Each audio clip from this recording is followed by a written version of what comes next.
高雄有一个教原住民族语外聘的老师，伊教册11年，涉嫌对国小学生卡来手来。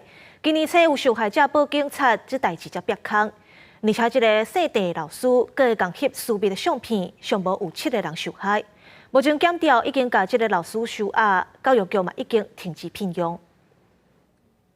线上课程指导学生族语，这名伫高雄真济国小任教的族语外聘教师，涉嫌伫教学期间对真济囡仔卡来手来。今年初有男童报警，指控互夹着真私密的所在，还佫翕相，专案才曝光。检警搜索伊所在的所在，甲人具体到案。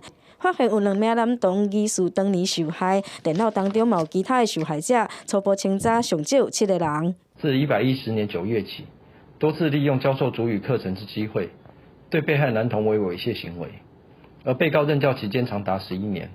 本案目前所知被害人已有7位。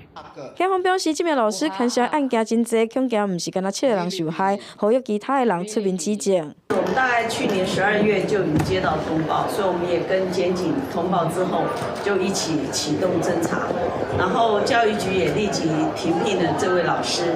那所以我们在第一时间都处理，然后我们也派社工陪同这些受害同学一起去面对司法。这件事情不是只是司法侦办的事情，这件事情是发生在学校，受害是学生，所以应该要依照性平等教育法去做调查、普查，还要做性平的宣导。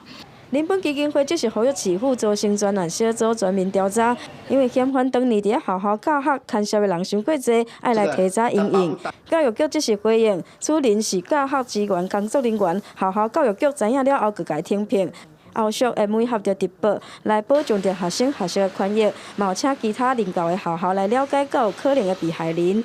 打电话予2间即个老师捌任教过的国小，有1间学校无方便回应，另外1间即是无人接听，无法度了解因的想法。记者王刘婷、陈hen坤、柯正准共报道。